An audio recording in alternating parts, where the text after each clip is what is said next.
Ханс Вернер Аухрехт, Эрхард Мельхерм деген аттарды естігенде Mercedes маркасының фанаттарының құлағы елең ете қалған шығар, иә? Бүгін бізде дәл сол Mercedes-тің ресми тюнинг ательесі AMG-дің өкілі, яғни Mercedes GLE 4.3 AMG Margo'ның жаңа көлігі. Бұл жұлдызды шолу Майкар KZ арнасы, кеттік біз бастаймыз.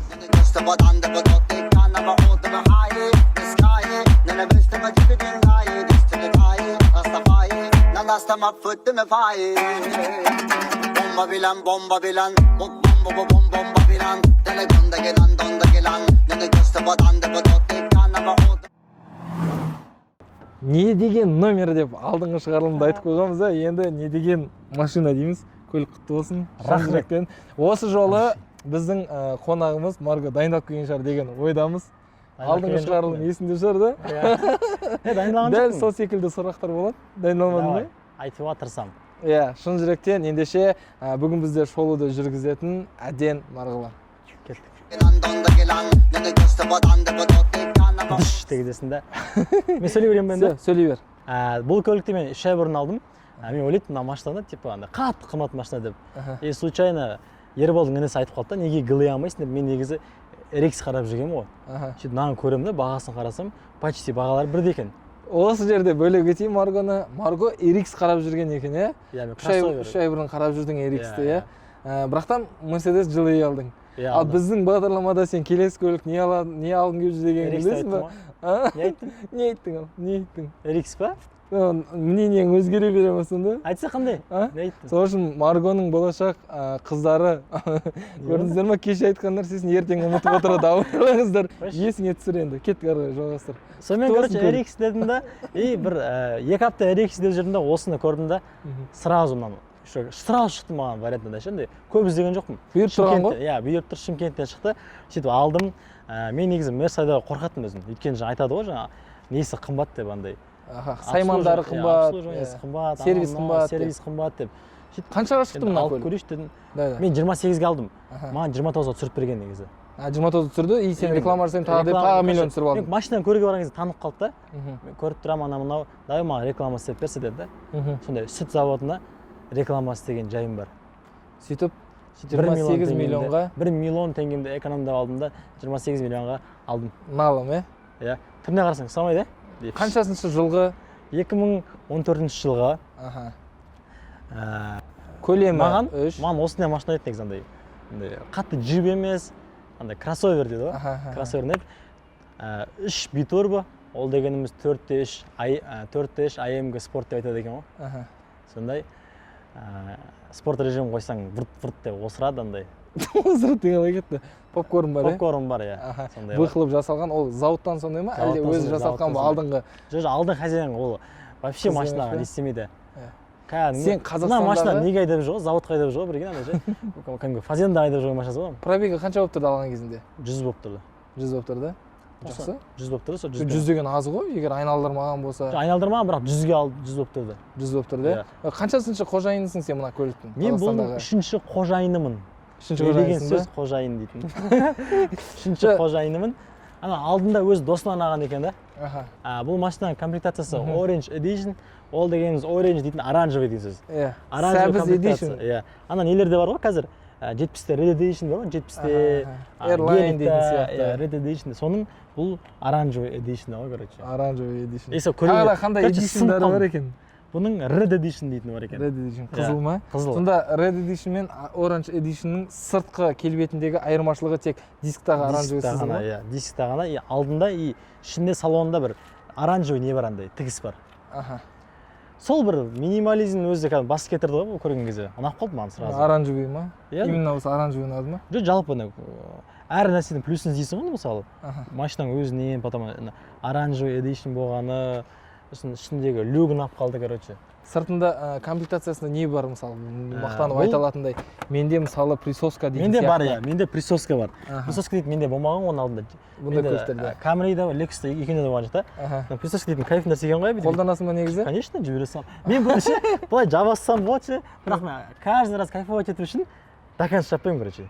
Естемде кетіп қаламын. сосын екі шаг жасағаннан кейін ойында қарап тұрасың ба? жоқ ана әр жапқан сайын короче ішінде мына 28 миллион ақталып отыр ғой, түсіндің ба? Комфортно алып отырсың ғой. Комфорт. Не зря 28 миллион алдым деп, короче. Біз жүк салғыш қалай ашылады? Жүк салғыш? Не ма? Ол, короче, немен де ашылады, и мынандаймен де ашылады, короче. И мен андай болатын. Помнишь, мен саған ана алдыңғы неде айттым ба, айтпадым ба? Шығарылымда айтқам, короче, андай. Мен баяғыда 45 болған кезде келесі машинам андай пуш-старт болса екен деп ше. Иә, айттық біз санда. Пуш-старт болды. Сосын мультирульді айттың сен, кнопкалары болса екен деп. Иә, одан кейін келесі машинамда не болса екен айтатын. Багаж ашасың ғой. Сол багажды ашқаннан кейін жабатын кезде мынандай кнопка болса екен деп ше. Біз осыны шығарылым сайын айтамыз ғой, идея машинада. Иә, осындай кнопка болса екен деп ше. Кайф қой мына кнопка болған. Рахат екен. Кайф, иә. Қолың қысқала ма, қысқамай ма? Білмеймін ғой, ондай бар ма не? Ондай бар ғой, ана гусейндар, иә, барлығы өздерінің көліктерін қарайды, короче, ана нелермен салыстырады, гелікті салыстырады, Lamborghini Uruspен салыстырады, тағы басқасымен салыстырады. Сөйтіп мына жерге сәбіз қояды. Сөйтіп сәбізді шілей ондай емес. Көреміз де тексеріп. Эксперимент ретінде Маргоның қолын қойып көрейік. Менің қолым қоймай қойсын. Басқа бакашын қойып та? Да, бакашын. Ана сәбіз қойып отыр ғой. Маргоның армандап жүрген осындай кнопкасын қазір тексеріп көрейін деп жатырмыз, жүк салғышының. Иә. Не үшін тексересің? Жапқан кезде, жаба ма, жапқан кезде қысып қала ма екен, соны тексерейін деп жатыр. Оказывается, Гусейн Гасановтар олар тексереді екен. Сәбіз қойып тексеріпті. Сәбіздің орнында сен саусағың болып қалуы мүмкін деген сөз ғой. Бісміллә. Осылай ма? Қысады екен. Қайтып ашты ғой? Жоқ, ашады ғой, екеуін көрді ғой, не помеха бар екенін. Негізі анау нені даже анау жақындап жұмсақ қой, короче, мынау мысалы менікі майстер жіберді ғой, түсін ба? Не мынандай болып қалды? Ашылады ғой, помеха тұр деген сөз да. Короче, артқа помеханы көріп қайтады екен, бірақ та мынаның жартысына дейін бүйтіп майстер жіберді. Яғни сәбіз тұрса сындырып жібереді ғой. Сол үшін мәселеспен ойнамаңдар деп қойсай. Жүк салғышында ашыппыз, бірден не бар екен, неге мынандай көп онда айту керек па? Иә, бәрін айту керек па? Қазір. Сия ма, жете ма, жетпей ма саған өміріңде, көңіліңде тола ма, осыған толмай ма, соның барлығын көрсету керек бұл. Менде тасол кеше сұрап еді, ол бар екен ғой машинамда. Менің, короче, машина багажымда не бар білесіз ба? Мусор бар. Үлкен пакетке салып жүресің, е? Жоқ, мусор дейтін. Негізі жақында спортмастерге қазір жинап қойшы. Теннисқа жазылдым. Кезінде теннис ойнайтын. Қатты ойнайтын ғой. Үлкен теннис ба, кішкентай теннис қой? Қалай үлкен теннис бар мынау? Жоқ, енді соны нақтыра кетсің ғой. Настольный теннис. Соның заты бар. Колонкамның коробкасы бар. Енді музыканың саласында жүргеннен кейін деп қойсың ғой. Ай-ай. Андай Марго продюсер болғанына қанша уақыт болды? 1,5 жыл болды. 1,5 жылдың ішінде үлкен жетістіктерге жетіп жатыр. Барлығымыз шын жүректен Марго үшін, Мирас үшін қуанып қояйықшы кәдімгідей, иә. Құдай қаласа YouTube-тың несі келді, күміс. Енді Құдай қаласа алтын тікілген келді. Әмин, алтынға жетейікші. Өстіп құттықтап пікірлерге сіздерді жаза кетіңіздер, өздеріңіздің құттықтау сөздеріңізді. Ол продюсер үшін кайф нәрсе шығар, иә, негізі. Иә, кайф қой. Мынау дейтін әшейін коробка мына негізі. Тастаған жоқ, мен тастау керек негізі. Подарок берген ғой. Луи Виттоннан. Иә, мынандай зонтик. Мына қара.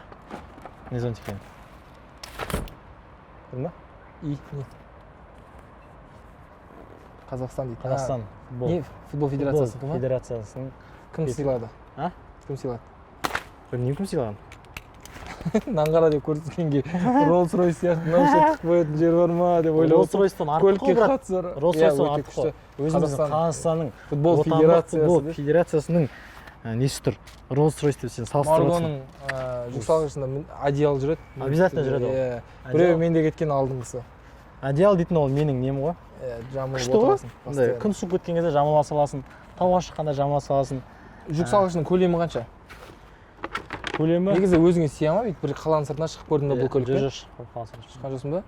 Қанағаттандыра ма? 3 айдың ішінде қаланың сыртына шықпадың ба? Қанағаттандырады деп ше. Жоқ, қаланың сыртына шықтым ғой. Таразға барып қайттым, Шымкентке барып қайттым. Таразға бардым, Шымкентке бардым. Чемоданда сияды кәдімгі. Сияды. Көлем, мысалы, қаланың сыртына шыққан кезде жаман жолдармен жүрдің ғой? Жүрдім, иә. Аспаз қалай екен? Несі ма? Ходовкасы ма? Не, жесткий. Жесткий, иә. Спорткар ғой, енді спорткар болғанда жесткий кәдімгі сезесің. Дік-дік-дік шындай. Қатты болады негізі. Мен алдында анау прокатқа алып, яғни өзім көлігім сервисте тұрған кезде маған рахмет үлкен беріп прокатқа беретіндіктер. Осыны жылы помнишь? Еще Марго бұны алып жатқан кезде, маған звондаған кезде, мен Маргоға айтқам, қатты болады, ертең дайын бол деп. Бірақ ол маргонкінде отырдым мен негізі. Сезілмейді, білмеймін маған. Жоқ, мен әртүрлі машина отқаннан сезіледі ғой. И менің сөзіме сенбегендіктен мен алып тағы Дарханға звондадым ол кезетте. Үстіне Дархан айтшы деп громко говоритель қойдым, ол тұрды, қатты что-то он кетеді. Ол басқа жылы, мен басқа жылы айдағанымда, бірақ екеумізге де қатты болып сезілген. Марго үшін ол жұмсақ екен. Нормально. Нормально, өзің көңілің толса болды ғой. Өте қатты көңілім толады. Там андай әлі мен андай тек қана майын ғана ауыстырдым. 125 теңге майын ауыстырдым. Әлі андай не дейтін бар ғой? Есіңіздер, ойлан. Тормозы бит. Тормозына жеткіз. Жаңа. Колодка. Колодкасын ауыстырған жоқ па әлі? Колодкасы нормально теңге дейді ғой. Колодкасын скоро ауыстырам бұйырса. Сондай нәрсе басталады екен. Негізі алдыңғы шығарылымда Lexus неге алдың деген кезде, бұл Camry сияқты бұның барлық нәрселері арзан. Білмеймін енді деп айтқан едім. Енді мынаны алдың, қалай дайынсың ба бір нәрсесі мысалы бұзылып қалғанға? Жоқ, дайынмын енді.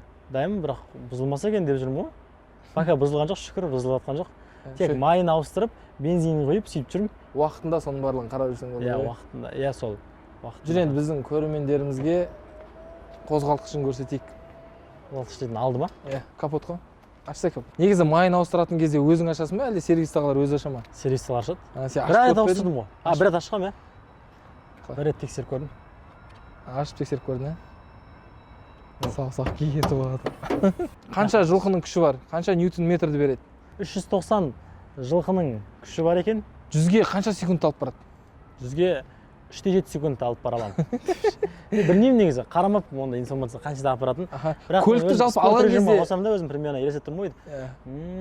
Бір 2 болады, 70-80-ге алып барамын, 3 болған кезде 90-ға апарамын, ары қарай 7 секундта 100-ге апарам. 3-7-те апарам дейсің, е? Құдай қаласа. Заводтағы берген өзінің стандарттарынан да жылдам апарам деші. Заводта стандарт өтірік сияқты. Бір тексеріп көру керек. Тексеріп көрейік қазір. Қашан жуасың еді моторды жусайшы? Мотор жуу керек, соны мотор жуу керек. Өзің ашып бір нәрсесін шұқылап бір нәрсе істеген кезің болды ма? Қарадың ба жалпы? Кеше бір алдында бір күн ыстық болып кетті ғой. Сол кезде бір андай бір көрейінші деп бәрі жақсы ма деп бүйтіп қарадым. Дым түсінбедім, короче, примерно су құятын екенін білем. Сол су құятынын түсіндім примерно. Құйдың ба оған, құйған жасың ба? Әлі құймадым осы жерге. Су бар бірақ өзің. Майдың уровенін антифриз тексересің бе жалпы? Вообще тексермеймін. Тексеру керек па оны? Оның бәрін тексеру керек қой. Жолға шығатын болсаң, таразға мысалы қанша рет бардым дедің. Сол шыққан кезде примерно қанша уақыт алса ауыстыру керек дейтін бар ма? Мысалы сен жоқ, көлігің қаншалықты жаңа болса да, сен білмейсің ол өмір ғой. Ертең сен ана патрубуктарыңнан бәрі резина деген вечный нәрсе емес қой. Астыңғы жақтарынан патрубук өтеді мысалы. Бір нәрсеге тиіп кетті мысалы, бір нәрсе шығып тұр, сен білмейсің. Түнде келатып астынан сынтайын ба, бір нәрсе мысалы шығып кетті мысалы, анау нелері хомуттары ұстамай қалды деген сияқты бір нәрсе болуы мүмкін да. И сен моторыңның мысалы қыздырып алсаң, антифризді суын қыздырып алсаң, моторыңа зақым келеді да. Вовремя ауыстырып отырмын ғой, майын вовремя ауыстырамын. Майын, басқа несін? 5000 километр сайын ауыстыр деді, ауыстырып жатырмын. Неге 8000 ғой? Ертерек ауыстырып жатырсам. Мерседестің өзінің сервисіне тексертіліп тұрасың ба, диагностикаға барып мысалы? Бір рет бардым ба сол? Алатын кезде бір бардым, 3 ай болды алған. Одан кейін барған жоқсың, иә? Жалпы машинаны алған кездегі мақсат қандай мысалы, мынау несіне қарайсың негізі? Осы қызық мысалы Маргоның көлік алған кезде қандай стандарттарға қарайтыны қызық мысалы, қандай характеристикасына қарайсың ба? Әшейін түрін көресің да, болды мен осы көлікті ала салам деп түріне қарап ала саласың ба? Сол қызық. Түрін қараймын бірінші. Бірінші түрін қараймын. Түрі ұнайды. Ішін қараймын. Іші әдемі ма деген сияқты. Сосын жаңа мен негізі ойлайтын 4-3 дейтін амаймын деп ше. Маған 2-5 жақсы деп ойлайтын өйткені. Жоқ, 4-3 дегенде бұның көлемі 4-3 емес қой. Қазір иә, біз қателесуі мүмкін. Негізі бұрында индексі жалпы мысалы атында қалай жазылып тұрады? S500 десе, оның көлемі 5. Мысалы сол секілді болатын. Қазір ондай емес. Қазір сенікінің аты 4-3 мысалы, бірақ көлемі 3. Битурбо ғой. Иә, 3 битурбо, бірақ 3 қой сенікі. Атмосферный 4-3 қой, енді 3 битурбо деп айтайын онда. 3 битурбо деп айтсай. 3 битурбо деп айтамын. Мен сонда үлкен объемды аламын деп ойламайтынмын өзім. Өйткені қорқамын, қатты басатын сияқтымын ше. Жабырлап баса беремін ба деп ше. Lamborghini алсам жарысып кетемін ба деп ойлайтын сияқтымын. Иә, сонда жарысып кетемін ба деп. И короче бұны алып көрейінші дедім ғой. Андай мен неге төмен ойлайтынмын всегда 2-5 3 алатын максимум деп 3 аламын деп ойлайтынмын ше. Жаңа атмосферный 3 аламын деп. Сөйтіп риске бірінші рет алып көргенім ғой. Кайф екен, ана сезіледі ше. Көрдіңіздер ма, шильдиктардың өзі өтірік жабыстырып алған емес, шын мәнінде AMG тюнинг ательесінен шыққан көлік мынау. Барлығы ол панель несін қарасаңыздар, Саймандар панелін қарасаңыздар, қай жерін қарасаңыздар да AMG, е? AMG иә AMG. Original AMG Orange Edition деші. AMG дейтін күшті дейді ғой, оказывается, да? Ол Mercedes компаниясының ресми тюнинг ательесі. Одан бөлек қандай тюнинг ательелер білесің? Қатысы бар. Toyota, Lexus. Жоқ, мысалы геликтің өзі Brabus деп жасады ғой. Brabus. Вот Brabus сол тоже тюнинг ательеда, бірақ олар ресмиға кірмейді. Олар өздері мысалы Mercedes-тің гелигін алады да, соны дорабатывать етіп, дефлекторларын қосып, сыртына обвесін салып, моторына күш қосып, ішінің барлығын әрлейді да. Қолын кір ғой. Самасы. Қолын кір ғой деп қойды, моторын түрін көрдіңіздер ма? Мен табанынан күші. Сырт әдемі ғой. Ең бастысы сырт әдемі болса болды екен Марго. Кеттік ендеше ішіне отырып. Давай, брат, ішіне кірген кездегі ең бірінші кезектегі саған ұнайтын нәрселерін айт, мына жақтағы элементтерді вообще не ұнайды оның ішіндегі. Машинаға бірінші кірген кездегі жалпы бұл көлік неге біз бірден алдына отырып алдық, соны айтайық. Артында көп орын жоқ. Бұл андай бизнес класстың адам таситын көлік емес, бұл спортқа жақын көлік болғандықтан біз бірден алдына отырдық. мәссаған деп ше. Так, былай машинаға отырған кезде мен негізі андай мына жерде экраны барды алғым келетін. Үлкен экраны бар ше. Бүйтіп экран тұратын алғым келетін. Бірақ оған өкінішке қарай әлде орай ақшам жетпей қалды. Сол үшін осыны алдым. Шүкір. Енді ол дейтін күштірек білесің ғой экран. Обязательно. Тема ғой. Сен алдында алғым келетінсің. Еще соны алайын десем, короче, бар емес пе? Бір разницасы бір 5 миллион, 10 миллион емес қой. Есе қымбат қой, түсіндің бе? Масқара қымбат. 50 миллион тұрады, прикинь? Сол светпен сенсор экран ішінде. Сол іші тура осындай. Ішіне кірген ұнайтын, мына карбон дейтін нәрселерді мен қатты түсіне бермейді екен, шынымды айтсам ше. Бірақ кожаный салон екен сезем, кәдімгі іші андай бір андай қалың, андай бір не екен, не сияқты андай маған. Пустышка емес, короче, көрініп тұрады ше. Әр нәрсесі көп. Иә, пустышка емес, андай комплектациясы өте жақсы. Кожасы бар, мынандай кожа, мынандай, не дейтін аты дейді, мынандай. Аты не? Велюрі бар деген сияқты. И потом мынау экран кішкентай, енді жарайды, онда не жоқ. Мына экранда тоже кішкентай. Руліне андай руль сам келіп отыр. AMG деп тұратын руль ше. Спортивный мандай. Спортивный ше. Мына новыйны. Қанша теңге тұрады екен, көрдің бе? 200 теңге тұрады екен, алу керек соны. 200 теңге қатты қымбат емес қой, негізі әдемілігің үшін. Сен таңдап берші маған. Рульдің несі кетіп қапты енді кішкене. Аны ауыстыру керек екен уже рульді. Сол руль, сонда руль сағым келіп күшті қылып ше.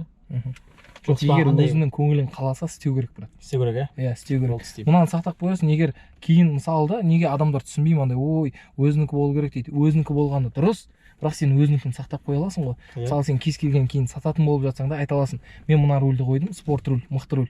И сен өзіңе қаласаң, мен саған стоковый вариантты үйде тұр салып бере аламын деген секілді. Болды онда. Ауыстырамын онда. Құдай қаласа. Таңдаймыз, іздейміз. Сосын мен спорт несі бар? Андай. Комфорт, спорт плюспен анда-сында андай ше бір сағынып жүрем ше. Андай беталды баса бермеймін. Беталды күнде емес бір. 60-тан аспайсың. 2 аптада жоқ, жүресің ғой нормально. 2 аптада бір рет андай ше. Бір қышып тұра ма өзі? Иә, бір басың кеп, қырт арасынан өтіп кеткің кеп тұра ма? Иә, сол кезде не істеймін. Маргоның көлігінде мақтанып айтарлық нәрсе попкорн, дауыс шығады кәдімгідей. Ішіп отырған кезде ол. Артына барсаң бар. Қазір көрсетемін сіздерге қандай екенін. Әне, AMG деген мына жақтан да жазу, ана жақтан да жазу барлығы жағынан шығады. Сен сенбейатсың AMG екенде. Жоқ, сенемін. Маған басынан сенбедің ғой? Жоқ, сұрадым ғой мен сенен. Мен сенбей сұрадың ғой сен? Жоқ, сенбей емес, сұрадым, шын мәнінде ма деп андай уверен болу үшін. Бірақ қана бар емес па қазір андай іштеп отып сесең, не істемейді? Атпайды. Жүрген кезде ана атады, короче. Келе жатқан кезде ма? Сен комфортта тұр еще. Жүрген кезде атады шынымен. Бас шыған жеті келдің. Жетіген баса не болады? Қатты ғой, неге дейін де, тахометрін қатты бассаң сол кезде. Сенде не тұр ғой, ограничитель. 4-тен асырмайды ары қарай. Декор элемент дейтін не ол? Ішіндегі заттарымен де барлық батырмаларымен, кнопкаларымен. Мынандай бар екен Мерстің. Мынады каждый раз өшірем болсын ше. А дейтін ше, типа машинадан жүріп бара жатқан кезде қызыл тұтылған кезде машина өшіп қалады да. Автоматик өшіп қалады да, и газ өшкен кезде қайтадан оталып жүріп кетеді ғой, короче. Автохолд. Автохолд, иә. Тоқтап тұрасың. Ол өте жақсы негізі. ыңғайсыз ғой, қайта дірілдей береді машинаң, типа каждый тоқтаған сайын типа өшеді. Иә, өшеді. Сен мысалы, сен оған уже миың дайын тұру керек қой. Сен тоқтаған кезде андай жіберуге қорықпай, уже дайын тұру керексің, білу керексің. Мысалы менде Lexus'та болды да, светофорға келатқан кезде мен уже білемін да, автоқолды менде қосып тұрған, и уже тормоз басып, спокойно әңгіме айтып отыра бересің да, кейін газ басып жүре бересің. Болмаса бүйтсем, мен холдты бүйтіп бассам өзі басады, бүйтіп қатты бассаң тормозды тұра береді. Тұра береді. Иә, мысалы, наусыз ақ, мына просто мына қара, мынаны тормозды қатты бассаң холд болады ғой. Иә. Холд болады да, и газы жасырған кезде, газ басып жүрген кезде бүйтіп спокойно жүріп кетеді. Ал мынау болса, мынау А бар емес, мынау А-шы, машина өшіп түседі машина. Машина өшіп түседі кәдімгідей. Жоқ, бұл тоқтаған кезде жүрген кезде тұр оталады, қайтып бір 0,2 секунд не істейді. Мұны өшіріп үйреніп қалдым уже, күнде өшіремін постоянно. Сосын не бар? Кірген кезде автоматты қосып тұрады, бірінші оталдырған кезде. Сразу автомат өшіремін сразу. Бірінші жұмысым болды, фар жақпай тұрып бірінші жұмысым болды. Бірінші фар автомат тұрады ғой, автомат тұрады. Сосын барып мынау партринг бар машинада. Өшірмейсің оны. Оны өшірмеймін ол. Мынандай бар. Айтпақшы менде 360 градус бар, мына қара фрейкін қара. Маргода 360 бар камера. Кайф нәрсе екен, баяғыда өтіп бара жатқан кезде елдер машинасын астынан көретін, машина көресің, бір ГЛ көретін постоянно. Енді астында камера тұратын да, айнаның астында сол кезде. Осы не камера деп ойлайтын ше.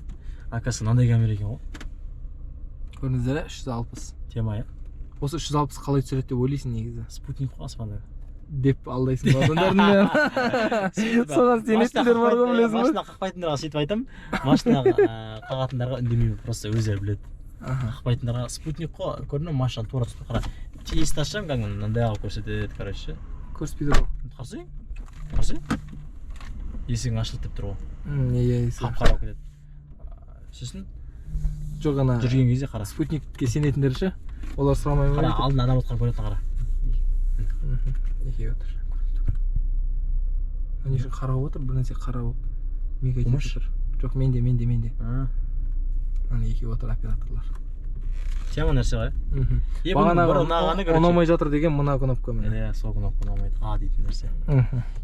Еще әріға саған кезде артында значок бүйтіп көтеріледі емес пе? Значогы? Білесің бе? Артындағысы ма? Иә, анау камера шығады ғой. Иә, тема иә. Мини кайфтар ғой бәрі. Мини кайфтар да. Несін аш? Панорамасын аш. Панорама енді наға, прикинь. Аласай. Тема иә. Бірақ бір но бар панорамада. Бұл андай панорама емес қой, короче. Типа, андай, мына жерде бөлінген панорама емес қой, ортасы бөлінбеген. Ортасы бөлінген. Сол үшін ашқан кезде, короче, нағара. Мынандай ғана болады. Нағара. Не болады көресің? Жұмбақ. До конца емес па? Иә. Нағара. Неге до конца істемеген бұлай? Ана жерде креплениялары, ана-мыналар тұрады, до конца бармайды, сен машинаң бітіп қалады уже креплениялар бар. Баяғы кәдімгі менің Lexus'ым сияқты да, осындай болып қалды. Кішкентай ғана деші. Бірақ сторис түсіргенге кайф. Сторис түсірген кезде былай істемейсің ғой, короче. Сторис түсірген кезде көзін ашпай, короче, бүйтіп. Шишасына тұрады да, и үлкен сияқты болып тұрады ғой. Как будто түгел ашылатын сияқты көрінеді. Бұл өмір жалған. Бүкіл нәрсе обман деп. Истрат, короче. Сол үшін сене бермеңдер.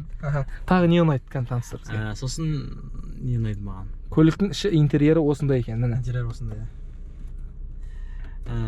Айтпашы, бәрі машина тұрғанда байқайды сразу ше. Типа, отырады да. Бүйтеді де көрше. Қолын ұстайды. Чоқпан еді, на дел ше. Вроде онда қатты андай керек нәрсе емес қой. Или керек па білмей отыр. Мына отырған адам сразу газ басып былай оңға соғып барған кезде сразу бүйтеді. Жоқпа не деп андай, на деп өзі жоқпа не. Ол неден жоқ бірақ? Жоқпа не деп. Не үшін жоқ екенін білмеймін, ойластырмаған ғой. Төтесінен сұрақ қойдым ба? Мен жоқпа не деп сұрай береді, осы сұрақ не материал. Наға орын ереженің несі? Тігісін андай бен, көрдің бе? Осы жаққа берген ғой өзінше бұлар ше. Оранжевый сызықтар берген ба? Іші оранжевый екен. Майда қылып келіпті да. Андай бермей ма? Души бүйтін. Orange Edition еместер, әшін қолдан істеп алатындарын білесің бе осындайларды? Білем ғой, хотя тігісті оранжевый қыласам оны. Көбірек қылып па элементтерді? Элементтерін көбірек қылып ше. Көп адам байқамайды негізі Orange Edition екен ішіне кірсе. Ладно енді байқамаса. Саған бір марканың нелері қатты ренжіді негізі. Фанаттары. Сен осыған дейін негізі Lexus'тың ішінде дәл осылай отқан кезде, біз екеуміз келе жатқан кезде BMW X6 алам дегенсің сен. BMW көргім келеді. BMW? X6 көргім келеді. BMW дейтін аз адамдар негізі кеше шакеши түсіргенбіз. Жа мен ескісін емес, BMW X6 бар ғой ше. Қатты ұнайды. Соның жаңасын, иә? Иә, бірақ қымбат тұрады ол машинада ше. Бірақ өзіме қатты ұнайды, соған жетсем екен деймін да ше, ана машина. X6 ұқсайды ғой формасы. енді формула бул Мерседес ғой, бірден бір ең үлкен конкурент ғой соның. Сен алдың да ананы айтып, мынаны алдың конкурентін бірден. Қалай түсінесің бұны? Мысалы, мына жерде BMW-ның фанаттары түсінбейді. Түсіндірейін, қара түсіндірейін. Ақталдағы кет. Сол менікіндей бағаға, осынандай бағаға 200 бар. Бірақ ол 200 онша емес. Андай типа новый емес та ше. Мен ойлайтын 200 андай еді. Хрустальный несі бар андай. Скоростьсі бар, короче, экраны бар, сондай BMW еді ғой. Ол қымбат тұрады екен ғой, 50 миллион тұрады екен ғой. 50 миллион тұрады екен да. Мен іздеген суммаға алуға болады 200, бірақ андай примерно осындай не деген. Жылы ескілеу, комплектациясы төменде. Бірақ екеуінің арасынан салыстырғанда мынау әдемірек болып тұр. Мынау кәдімгідей әдемі брат. Шынымен. Жақсы. Кәдімгідей сезілетін ана бар емес па? Жалпы 20-80 бағдарламасымен кез келген көліктерді ала аласыздар бізге келіп, Майкарға келіп, осындай көлік болсын, басқа көлік болсын, 200 болсын, 20%-ын қазір төлеп, 80%-ын кейін төлеп ала аласыздар. Сол үшін Майкарға келіңіздер, қолданыңыздар, несін жүктеп алыңыздар бағдарламасын. Смело. Кеттік дальше. Сосын 20-80-ді айтып салайын деген ба? 20-80 дейтін бар я. Майкарда. Соған көріңіздер. Аха, міне қараңыздар. Саймандар панелі осындай міне. Ортасында дисплейі бар, жан-жағында. Өзің тексеріп тұрасың ба функционалкасын, не бар, не жоқ, майды барлығын. Километражын қарап, бензин қанша жеп жатқанын қарап. Тек қана скорость қойып қойын, кайф екен. Скорость қойып қойсын, басқа ештеңе істемейсің. Бұрын ондай болмаған ғой менде скорость. Сенде не жоқ екен, Геометрия. О, 7 метр емес. Не де? Сен айтқаннан кейін өзі бер жағы. Осы метрия ғой аяғы. Айтсай өзің. Өзім ұмытып сен айтқаннан кейін. Менде болды ғой камерада. Геометрия десайық. Рөлдің үстіндегі ше. Не деп айтшы деп сұрақ қойып қойса, комментарияға жазыңыздар десей. Мен шатастырып жүрмін, өзім ұмытып қалдым, менде машинамда болған нәрсені камерада. Қалай еді аттарын айтып жіберіңізші. Сразу на месте жазыңызшы, қазір көріп отыр. Проекция, мына жерде проекция жазған шығар комментарийға да адамдарды. Проекция. Итог. Геометрия. Колесодан көріп отыр қазір. Алгебра болды мына. Мына карбон әдемі екен, өте әдемі. Әдемі ма? Иә, өте әдемі. Считается ма? Мынаның барлығы өте әдемі. Считается болса болды ғой. Түсінген адам мындай. Өзіңе ұнаса болды, главный. Артына отырған адамдар қысылып қалдық деп айтпай ма? Айтады. Айтылған енді арты, Мерстің арты осындай ғой енді. Не істейсің? С-класс емес қой. Мына қалай ыңғайлы ма, ыңғайлы емес па? Под американец үйреніп қалдым, кайф екен. Американецтерде бұрыннан 50-ші жылдарда басында бүйтіп жүрдім. Іздеп қала бересің ба? Одан кейін маған үйреніп қалғаннан кейін ана неге мен достар баштаған кезде уже мынаяқтан іздеп жүрмін ғой, түсіндің ба?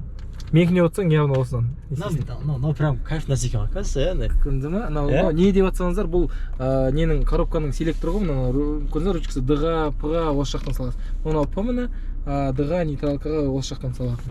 Осы кайф деп жатыр міне. Кайф нәрсеге мен американдық машиналарда бұрыннан осындай. Мен білген жоқпын мұндай нәрсені. Мен ыңғайсыз деп ойлайтынмын всегда.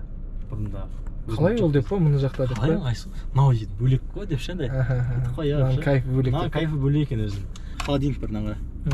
Бүйтесің, короче, көк түс болады, мына суытады, кәдімгі суиды. Қолын салып тексеріп көрдім. Көк болса қазір суиды ғой. Холодильник бар, көрдіңіз ба? Көк болады. Мынаны бассаң, короче, мынау не болады уже, ыстық болады. Жылытады, жылытады, короче. Тема, иә, прикольно, иә?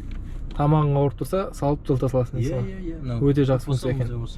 Ендеше шығарылымның соңында, құрметті достар, әрбір қазаққа осындай көлік бұйырсын. Бұйырсын. Шын жүректен мен Маргоның атынан жұғысты болсын деп айтшы бәріне. Барлықтарыңызға бұдан да бұның жаңасы жұғысты болсын сіздерге. Күшті машина, Мерс дейтін шымен ана. Мерс айдағандар түсінеді деп айтады ғой, Мерс деген басқа машина отырған келмей қалады дейді. Соны кейбір кезде айдап бара жатады, короче, бүйтіп агон жасаған кезде сеземін ғой, короче. Осы екен ғой айтатындар деп ше. Осы ма? Неғып айта береді, Мерс айдаған бөлек деген сияқты. Сөйтсем осы екен. Жұғысты болсын барлықтарыңызға. Алыңыздар. Күшті. Машина алған жалпы андай ғой. Машина дейтін бір машинаның бір андай дүние ретінде, дүниеден бөлек мотивация ретінде қарасаңыздар. Мотивация ретінде қарастырыңыздар. Бір көлік мінгеннен кейін одан да новыйын алғың келеді. Уже сен мысалы кругозорың өзгереді. Иә, уже басқаша машина қарайсың мысалы. Мына машина жүргеннен кейін енді мен мысалы мен 70-ге жаман айтқан жоқпын. Мысалы мен 70 емес, бұдан да новыйын алғым келеді. Соған мен әрекет жасап талқыланамын мысалы да. Мысалы бір Lexus жүрген кезде, міне Марго дұрыс айтып отыр. Мен 70-те арманда, соның новыйын армандайтынмын мысалы мен ше. И сен басқа бір этапқа, классқа өткеннен кейін сен соның айналасында, содан лучше машина қарайсың да ше осындай Жалпы, соған жұмыс істейсің короче. Машина деген мотивацияның бірден бір себепкері Иә, дейсіз ғой. мен сөйтіп Өсіріп отырған қарастырамын. Андай сайын. дүние ретінде емес, сондай бір мотивация ретінде қарастырамын. Одан кейін бізде айтады ғой жалпы мұсылман адам бай болу керек, күшті болу керек. Мынау кім деген мұсылман адам ғой деген сияқты ше. Сол ол жағынан да қарастыра андай мен прям 100% сол жағынан қарастырам деп айтып тұрған жоқпын машинаны. Но ол да бір әсер ететін сондай бір әсер ететін факторлардың бірі маған. И сол үшін машина алсаңыздар, жақсы машина алсаңызшы мен көп жұмыс істейтін дейтін рас екен. Уже әрекет етесің. Сол үшін бірінші кезекте табыстарыңызды жоғарылатып отырыңыздар. Табыстарыңыздан кейін көліктеріңіз де жоғарылай бастайды. Сөйтіп көліктеріңізге қарай жағдайларыңыз қаншалықты алдыңғы көліктерге қарағанда өсіп жатқан өзіңіз түсінесіз. Еще самооценкаң өзің күшті болады ғой, брат. Мынандаймен жүргеннен кейін қымбаттаған сайын. Ну, не только бұл машинамен мысалы сен джипспен жүрсең де мысалы өзім мен баяғыда лексуспен жүрсем де мен өзім кәдімгі күшті болсын іштей сезім ше, мақтаныш емес, өзің іштей мақтанышың күшті болады да. Осындай машина бар да, бүйтіп қарап, каждый мелочына кайфовать етіп, тема ғой деп ше. И самооценкаң кәдімгідей өзіңді көтеріп жүресің да, өзіңді былай. Все. Маргоға осындай осындай реч үшін рахметімізді айтамыз ойбек мұсылманына. Сөйтіп шығарылымды аяқтаймыз.